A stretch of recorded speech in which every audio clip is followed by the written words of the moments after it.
Hey guys, and welcome to another video. In today's video, I'm going to talk a little bit about the duality of good and bad, or good and evil. And it comes from, inspiration comes from a comment in my comment section that was really good when it comes to it's challenging to accept non-duality when it comes to good and bad.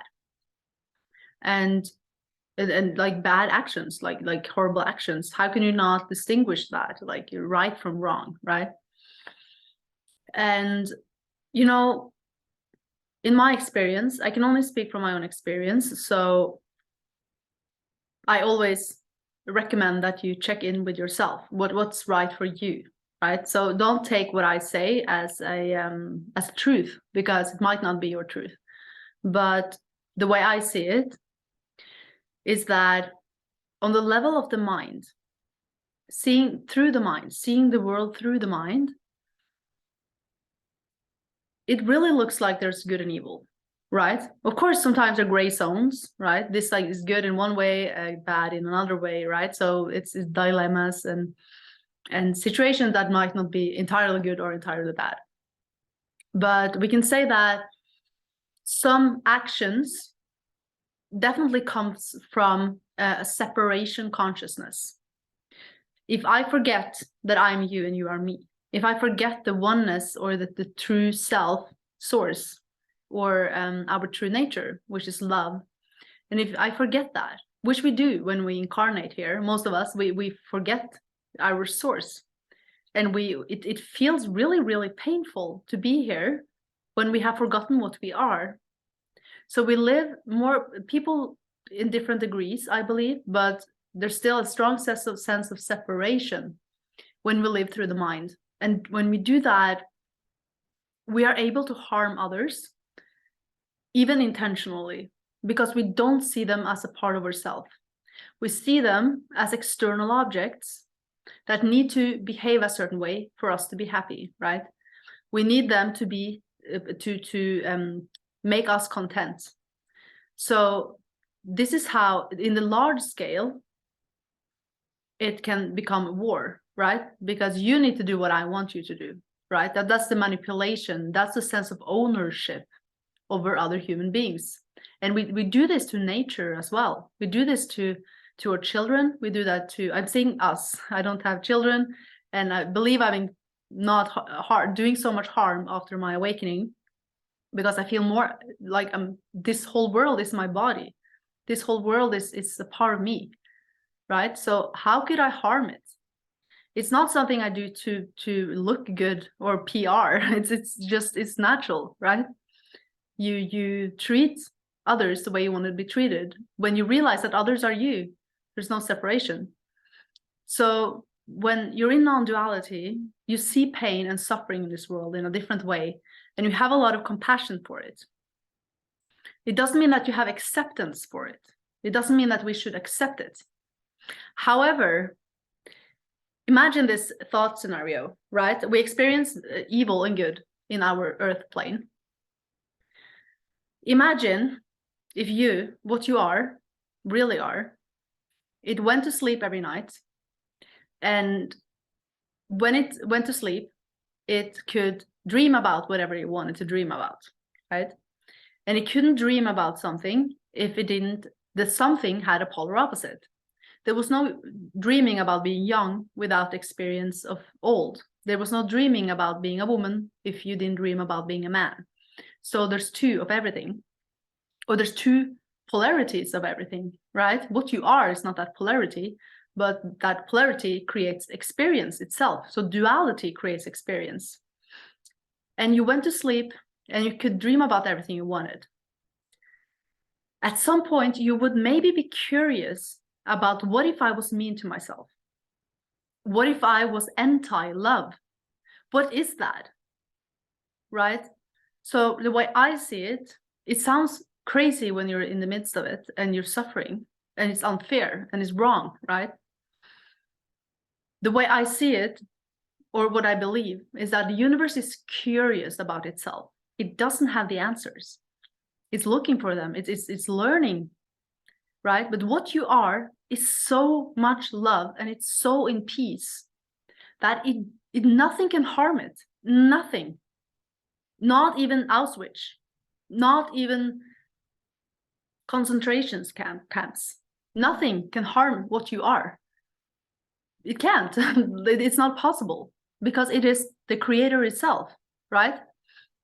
So it's just an illusion of good and bad. Because if you knew that the person that is harming others, if you knew that was you, if you really knew that was you, but that part of you had forgotten what it is, it has forgotten the oneness that you experience. Does that make sense? Wouldn't you have compassion for it, right? So the way I saw this on plant medicine, I was in source consciousness, and I saw I am everything, right? And there are shapes and forms that I express myself through, and I pretend to be. Now I forget what I am, so I can become something and experience that something. And I saw this tiny little part of the universe, of my whole being, exist, the duality of good and bad, evil and kind. So it's not, the way I saw it, it's not common in the big universe. It's actually a tiny part where this is an experiment. We experiment with darkness, right? And I know that sounds really horrible, but the purpose of it is mainly to learn the opposite of darkness, to learn love, to understand love. If you can stand with love here, the biggest test of it all, like the biggest test of source, is to see if it can be what it is, love, in the face of its own shadow. The shadow it is facing, let's say that's a person that is harming you, is deeply in illusion from what it is. It has forgotten itself. So it harms itself without knowing it. And if you wake up and you realize that that is me, that is what I also am, but that person has forgotten it. So it's acting out bad. That's how you transcend that duality. You realize that it's you, and that love, it transmutes everything. It alchemizes everything. Nothing can harm that love. Nothing. And we can't experiencing it through the mind. And I'm not saying that the mind should accept it either. I'm not saying that the mind should be okay with torture and like war, right, and poverty and all the things that we experience here. But if it wasn't something that the universe itself wanted to experience, it wouldn't exist. So this is a place, it seemed to, in my based on my own journey, and also the plant medicine, the information I channeled on plant medicine, this is a part of the universe where darkness is being experimented with, to learn more about light, to learn more about love, you know. So because what you are and what we all are is just love. So there's nothing to really worry about, and your true nature knows that. But in the face of it, it feels very real, and in a sense it is, in a relative sense it is, to learn and give some sort of a feedback to the universe that, hey, we don't like that, that is uncomfortable, right?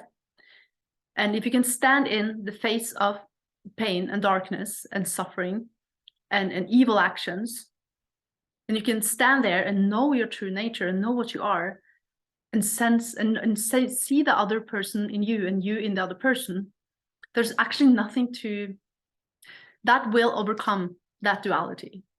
That's all I can say. And it doesn't matter if you're trying to imagine what I'm saying here. The only way to know is actually to wake up and figure it out for yourself.